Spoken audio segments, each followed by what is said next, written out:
भंजनगर ब्रह्मपुर रास्ता अवरोध आज संध्यार झिलुंडी ग्राम मुख्य रास्ता लोके भंजनगर ब्रह्मपुर रास्ता को अवरोध करथिले। सूचनायोग्य जे गत 29 जनवरी दिन 2टा समय मलास्पद निकट पुरापाणी ग्रामर 40 वर्ष वयस्क अच्युतानंद साहू अजणा गाड़ी धक्का गुरुतर आहत होइथिले एवं तांको चिकित्सा पई ब्रह्मपुर डाक्तरखाना को पठा जाइथिला, किंतु 5 दिन पर आज तांकर मृत्युवरण होइछि।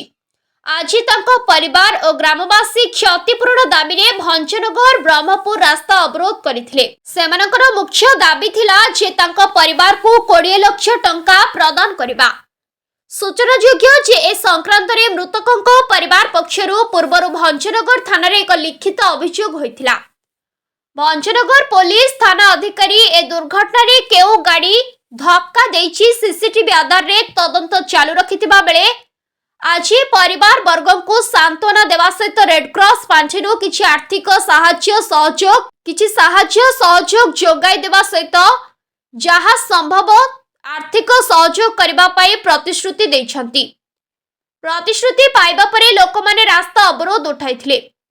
सूचनायोग्य मृतक जड़े मात्र परिवार रोजगार व्यक्ति रहिथिले, किंतु तांकर मृत्यु परे 2 पुओ झियो अनाथ होइकले।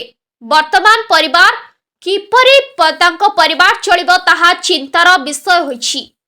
तेणु परिवार और ग्रामवासी दाबी जदि प्रशासन न शुणती ताहेले परिवार बहुत हैरान हरकत हेबे। परिवार और ग्रामवासी दाबी जदि प्रशासन शुणती ताहेले परिवार बहुत उपकृत हेबे।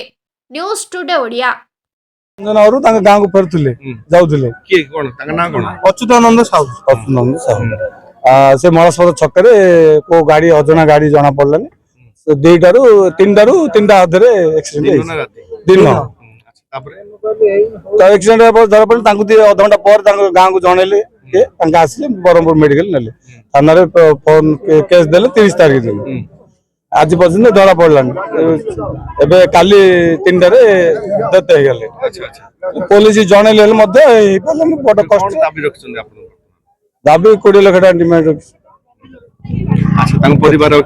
हाँ 2टा झील 1 पुओ 5 जन परिवार 5 जन जने गले 4